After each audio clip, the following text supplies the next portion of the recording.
La palabra acá, si Dios es bueno, ¿por qué existe el mal? Si Dios es bueno, ¿por qué existe el sufrimiento?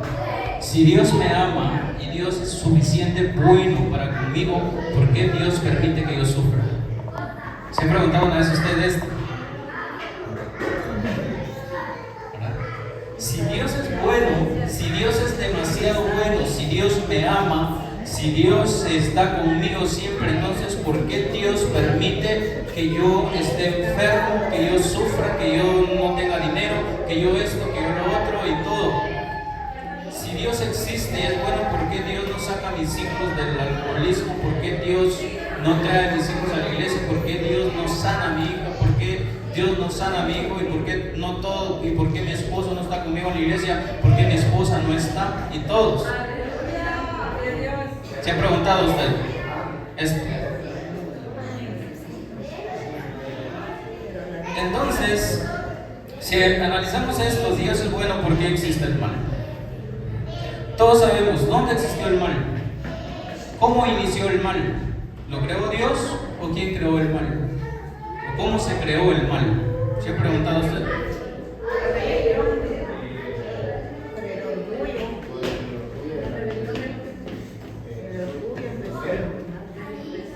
Sí, entonces veamos acá, ¿dónde se creó el mal? En la misma creación de Dios. En la misma creación de Dios se creó el mal. Dios hizo miles de seres, pero Dios en su momento puso a un ser llamado Luzbel, quien quería ser igual a Dios. Y ahí empieza la rebelión de un ser creado contra el ser que lo creó. Y se da miles o tanto tiempo. Dice, surgimiento del mal. ¿Dónde? Con un ángel. ¿Y cómo sigue? Con la otra, con Dios crea ¿a quién? Al hombre y a la mujer. Y por medio de ellos se sigue expandiendo el mal, el pecado.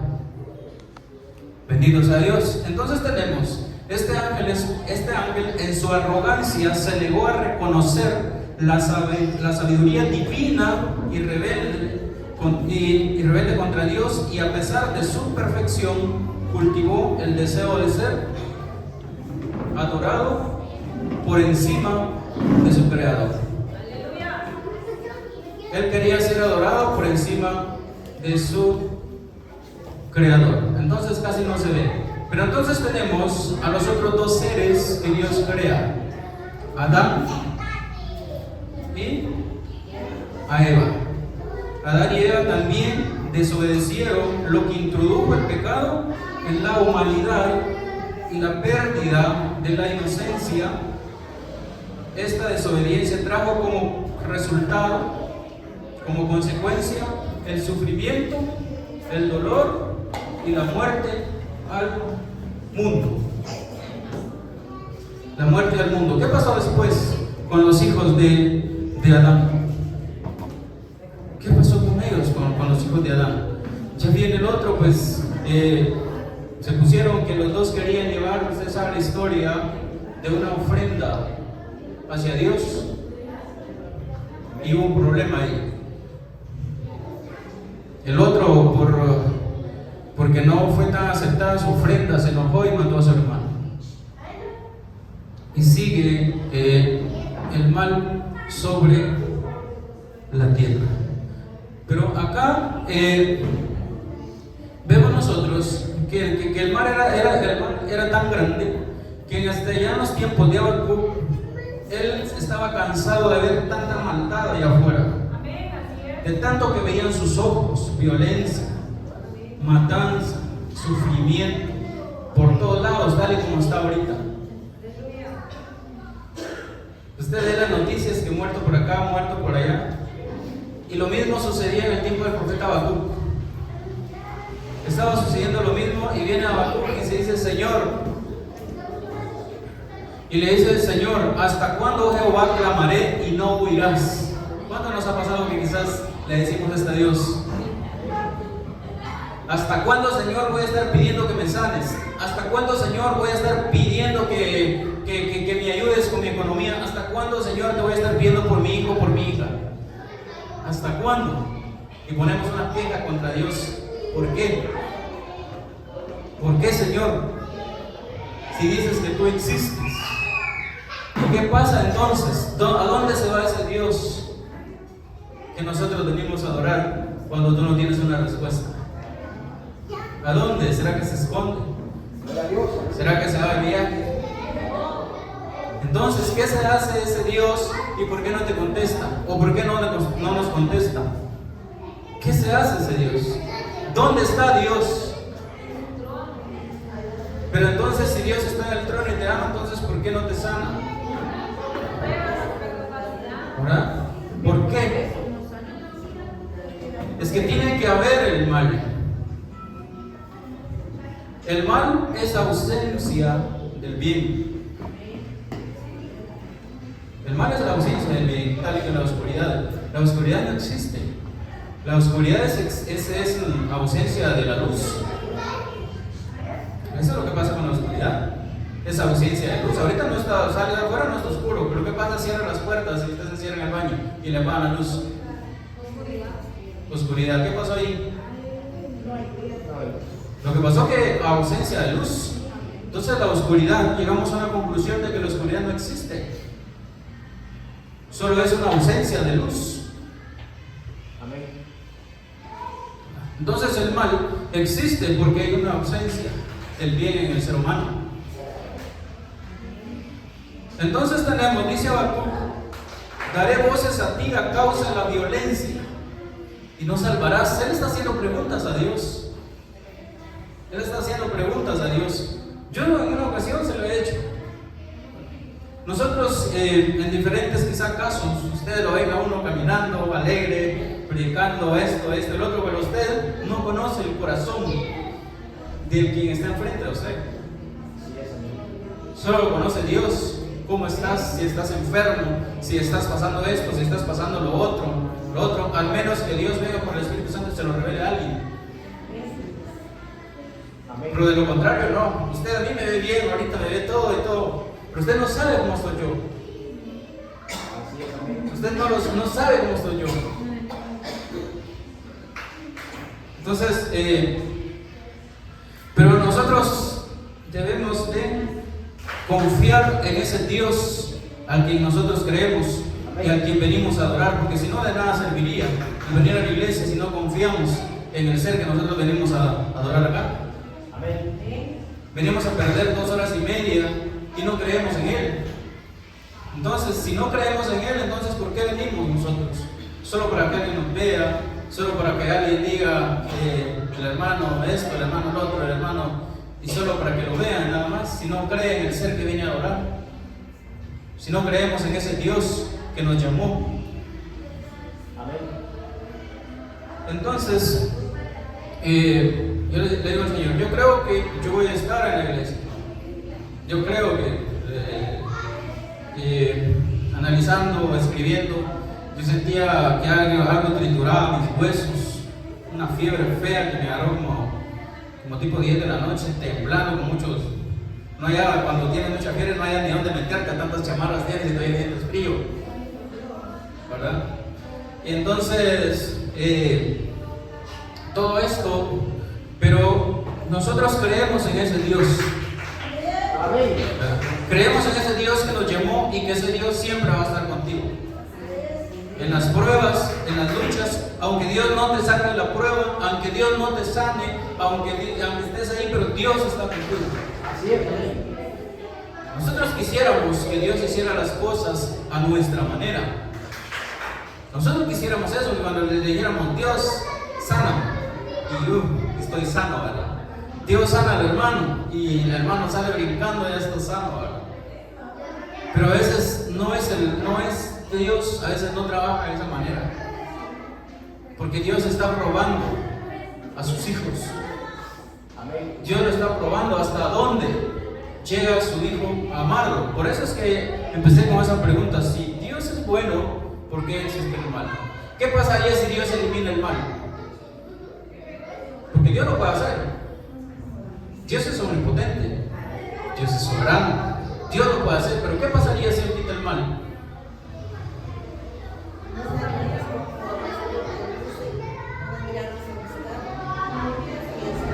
La hermana dice: no viniéramos a buscarlo. ¿Verdad? Si dice: si el mal no existiera, no viniéramos a buscarlo. ¿Por qué? Si el mal no existiera, entonces nosotros no amaríamos a Dios libremente. Si el mal no existe, nosotros no amaríamos a Dios libremente.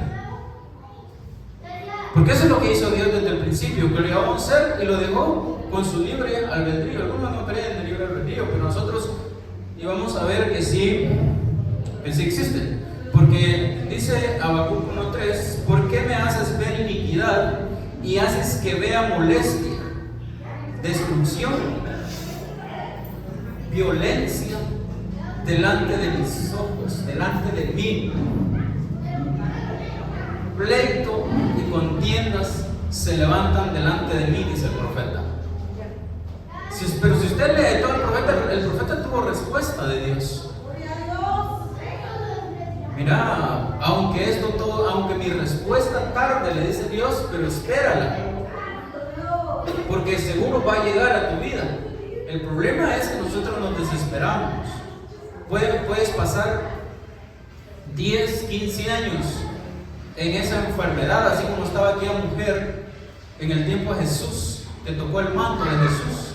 Pero aquella mujer dijo: si tan siquiera, dijo aquella mujer, lograra que tocar el monte de el borde de su manto, ¿qué iba a pasar? ¿Verdad? Si tan siquiera, entonces en esta mujer, bendito sea Dios, estaba, a pesar de tanto tiempo, estaba confiando. Había otro cerca de un estanque. Cada año ahí llegaban para ser sanos. El problema es que no podía caminar, ¿verdad? Y decía: Señor, pero si que cuando yo quiero llegar, ya otro se mete, porque yo no avanzo. Entonces, pero Dios tenía una respuesta para ellos, pero al tiempo de Dios.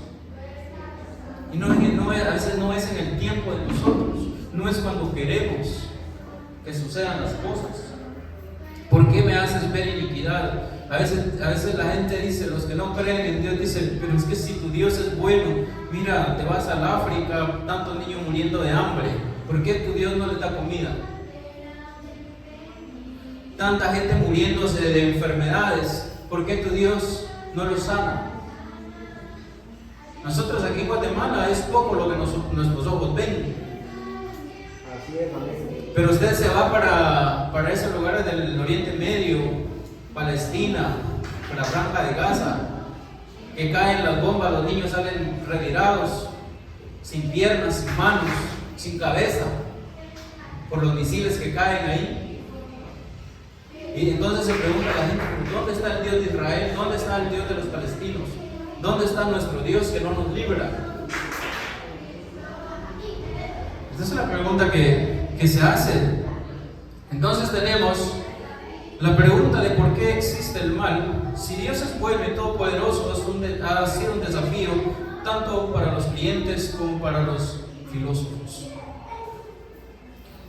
Este dilema se resume en la idea de que si Dios es capaz de erradicar el mal y no lo hace, entonces podría ser considerado impotente. Sin embargo, la existencia del mal es vista como una consecuencia del libre albedrío que Dios otorga al ser humano. Es un libre albedrío que Dios otorga. Entonces, el bien y el mal, ¿quién lo escoge? El ser humano. ¿Verdad? Porque como tenemos libertad, entonces nosotros escogemos. Nosotros lo escogemos. Vemos ahí en Deuteronomio 30:15. ¿Qué le dijo Dios? En un lado están las tablas de la ley, pero en otro lado está el mal. ¿Qué quieren ustedes? Dice Dios a su pueblo. ¿Qué significaba la ley? ¿Qué significaban esas tablas? Mira, yo he puesto delante de ti, les dice Dios, hoy el bien y el mal. Hoy los traigo delante de ti. Hoy traigo delante de ti la muerte y la vida. ¿Qué quieres? ¿Se da cuenta que Dios la va a escoger? ¿Qué quieres? ¿Quieres vida o quieres muerte? Eso lo dice Dios. Yo he puesto delante de ti hoy la vida y el bien, la muerte y el mal. El versículo 16 dice: porque yo te mando hoy que ames a Jehová tu Dios, que andes en ¿qué? En sus caminos y guardes sus mandamientos. ¿Dónde estaban clavados esos mandamientos? En esas tablas. Que había que obedecerlas. Había que obedecer esas tablas, lo que estaba escrito ahí. Y guardes, ¿qué dice? Sus mandamientos, sus estatutos, sus decretos, para que vivas y ¿qué? Y seas multiplicado. Para que seas multiplicado y Jehová tu Dios te bendiga en la tierra en el cual entras, para tomar ¿qué? Posesión de ella. Entonces, ya en el tiempo de Jesús, nosotros vemos que Jesús resume esto. Jesús lo resume y dice: amarás al Señor tu Dios ¿con quién? Con todo tu corazón, con todas tus fuerzas, con toda tu mente. ¿Y qué más? Y a tu prójimo ¿cómo? Si cumples esto, vivirás. ¿Verdad? Si cumples esto, vivirás. Entonces, yo ponía acá, me venía a la mente y ponía: el sufrimiento trae vida. Y usted me dice: ¿cómo es posible que el sufrimiento traiga vida? ¿Verdad? Entonces vamos a sufrir todos para que tengamos vida. Pero es así, el sufrimiento trae vida. ¿Qué pasó con el sufrimiento de Jesús, del Hijo de Dios en la cruz? ¿Qué nos contrajo ahí? ¿Qué pasó ahí? Con ese gran sufrimiento de Él en esa cruz, derramando su sangre, clavado en una cruz, manos, pies, corona de espinos en la cabeza y todavía le apoyan en un costado. Él estaba sufriendo, pero con Él venía vida para quienes, no para Él. Venía vida para muchos, venía vida para nosotros. ¿Qué venía ahí? ¿Qué trajo en esa cruz? ¿Qué dice Isaías 53? ¿Qué trajo? Vida, trajo, clavó ahí tus pecados, tus enfermedades, todo. Y ustedes van a decir: no, porque estoy enfermo, ¿verdad? Tantas. Entonces, porque hay un solo Dios, dice, y un solo mediador entre Dios y los hombres, Jesucristo hombre, el cual se dio a sí mismo en rescate para todos, de lo cual se dio testimonio en su debido tiempo. 1 Pedro 2, 5 y 6. Entonces podríamos decir nosotros que después del sufrimiento nosotros obtendremos algo: la corona de la vida, un regalo para cada uno de nosotros. ¿Por qué? Porque ya pasaste el valle oscuro, ya pasaste las tinieblas, ahora ya vas saliendo de la luz. Pero ¿cuánto tiempo puede tardar cruzar ese camino? Cuando pases por valle de ¿qué dice? ¿De sombra de qué? De muerte. No sé cuánto tiempo nosotros vamos a pasar ahí en ese lapso de ese valle. No sé cuánto es, pero lo que sí sé es que Dios está contigo en ese tiempo, en ese momento. Eso es lo que sabemos nosotros, de que Dios está ahí, de que Dios no te ha dejado, de que Dios siempre va a estar ahí. Dios siempre va a estar ahí. Entonces, gozo en el sufrimiento. Santiago, ¿qué dice Santiago? Lo que dice: hermanos míos, tened por sumo gozo cuando estés en pruebas. Cuando estés en pruebas. Pero ¿quién se goza en el sufrimiento? ¿Quién se goza cuando ya se está muriendo y está agonizando? ¿Verdad? Es difícil gozarse en esa situación. Es difícil gozarse cuando tu hijo lo ves ahí tirado, destruido por las drogas, por el alcohol. Es difícil que la gente se goce al ver su hijo ahí. ¿Verdad que no? Es que no va a ser fácil verlo. Pero ¿qué dice Dios? ¿Qué está pidiendo Él? Gócense. Pero para nosotros como seres con sentimientos en el corazón, en la mente, es difícil gozarnos en esa situación. Amén. Es difícil, se nos va el gozo, pues. Que de repente usted esté cantando, que de repente usted esté escuchando y todo eso, y vengan y le digan, mira, tu hijo esto y esto le pasó. Y puede que se le va el gozo y sale corriendo. A ver qué pasó. Difícilmente nos quedamos hasta que termine la alabanza. Difícilmente nos vamos a quedar hasta que termine el mensaje. Difícilmente. Nuestra reacción creo que va a ser salir corriendo a ver qué pasó. ¿Va que sí? Salir corriendo a ver qué pasó. Entonces, el versículo 3 dice, sabiendo que la prueba de vuestra fe produce que esa paciencia. El 5:7, por tanto, hermanos, tened paciencia hasta la venida del Señor. Mirad cómo el labrador espera el precioso fruto de la tierra, aguardando con paciencia hasta que reciba la lluvia temprana y la tardía. El 5:8, tened también vosotros paciencia y afirmad vuestros corazones, porque la venida del Señor está cerca. Ese es el aliento que le daba Santiago a la iglesia. La iglesia, hermano, estaba pasando por una situación muy crítica que estaban matando a los seguidores de Cristo en ese tiempo. No podían sacar a la calle porque decían, allá va un cristiano, matémoslo. Allá va un cristiano, agarrémoslo y lo metemos a la cárcel. Allá va un cristiano y lo vamos a ir a crucificar. Esa era la vida del cristiano en aquel tiempo.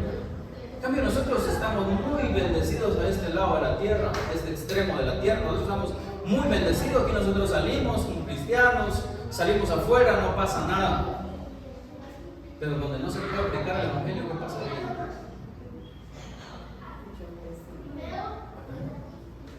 Creo que difícilmente fuéramos a la iglesia nosotros. Nos quedaríamos en la casa del miedo que nos van a matar. Por eso Jesús le dijo en una ocasión, en el mundo ¿qué? Tendréis, ¿verdad?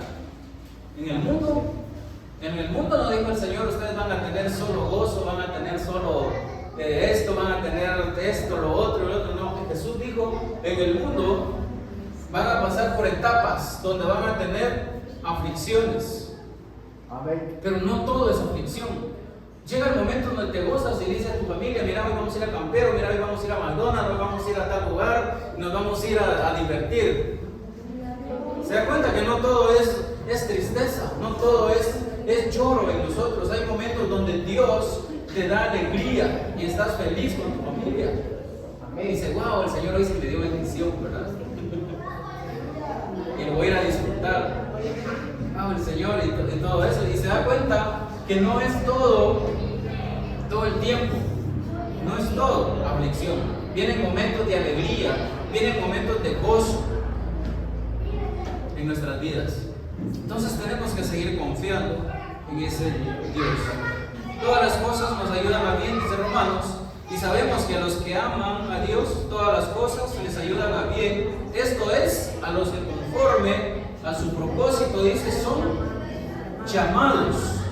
Antes, en todas estas cosas somos más que vencedores. ¿Por medio de quién? Del Dios que te amó, del Dios que te llamó, del Dios que te tiene aquí, del Dios que te hace levantarte en la mañana, del Dios que te da las fuerzas para que trabajes. Tantas cosas buenas que hace Dios para con nosotros. Nos da la vida. Estamos metidos en un problema, pero Dios nos da vida para resolverlo. Y Él siempre está ahí. Él siempre está ahí. Entonces, por lo cual estoy seguro, dice, de que ni la muerte, ni la vida, ni ángeles, ni principados, ni potestades, ni lo presente, ni lo porvenir, ni lo alto, ni lo profundo, dice el texto, ninguna otra cosa creada nos podrá separar del amor de Dios que es en Cristo Jesús, Señor nuestro. Nos pone aquí el apóstol, ¿verdad? Pero nosotros, la verdad que cosas sencillas a veces nos separan de ese amor. A veces cosas muy pequeñas nos separa del amor de Cristo. Y ya si vinieran estas cosas, creo que más nos separaríamos. Entonces, concluimos, porque ya nos avanza el tiempo. Todas las cosas incluyen no solo las situaciones buenas, sino también lo difíciles, las pruebas, el sufrimiento, incluso el pecado, que pueden llevar a un cambio de crecimiento. A veces en las luchas y en las pruebas crece tu fe cuando confías en Dios. Entonces tiene sentido esto de que todas las cosas nos ayudan a bien, como dice el pasaje. Si en el medio del sufrimiento, en medio de las pruebas, tu fe va a aumentar. Dice, pero en aquel tiempo pasé esto, pasé lo otro, pero salí de ahí, pero Dios me sacó de ahí. Yo sé que todos los que estamos aquí hemos visto grandes cosas en el camino del Señor que Dios ha hecho en cada vida de nosotros. Dios ha hecho grandes cosas en nuestros corazones. Dios ha sanado corazones, Dios ha sanado grandes cosas en la vida de sus hijos. Y por eso es que la fe aumenta en nosotros.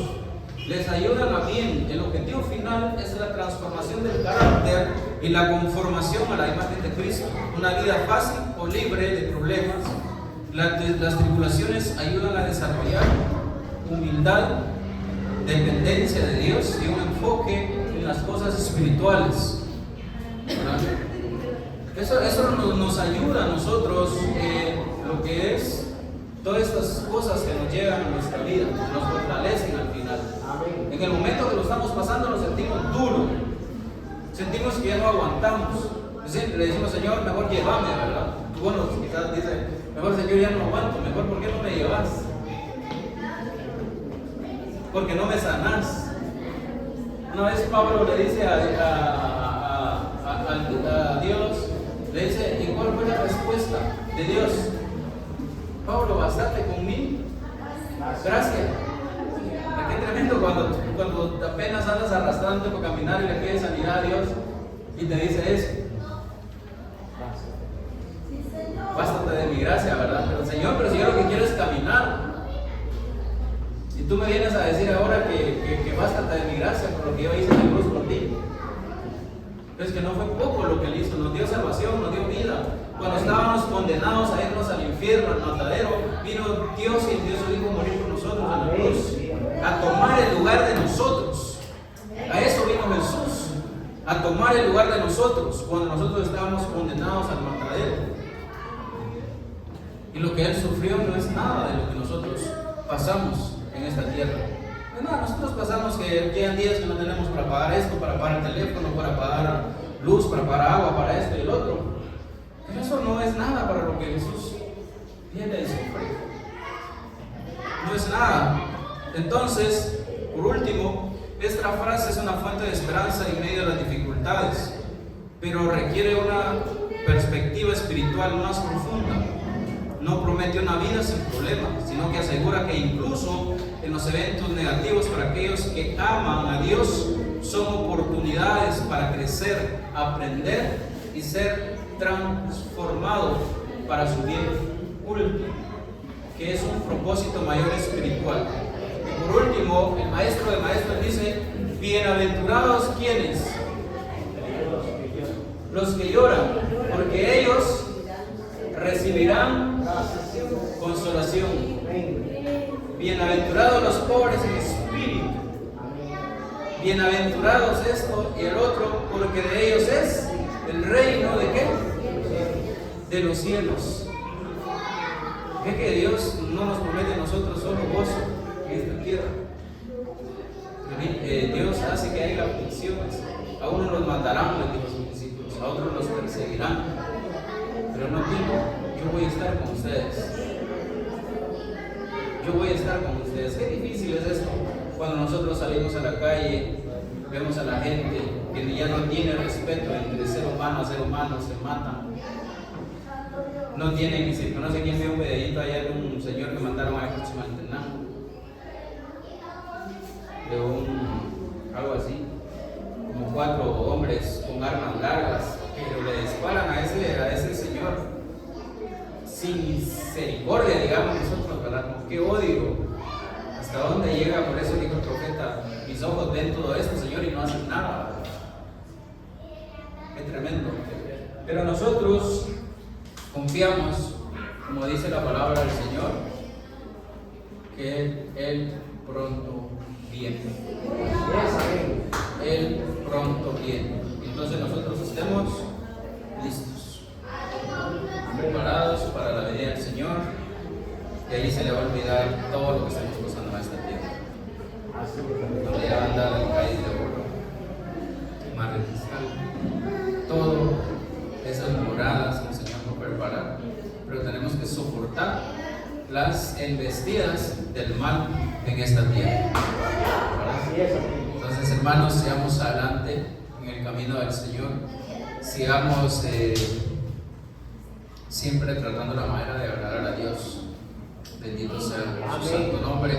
El Señor les bendiga a todos. Esperamos que todos tengamos una semana de bendición y que el Señor esté siempre con nosotros.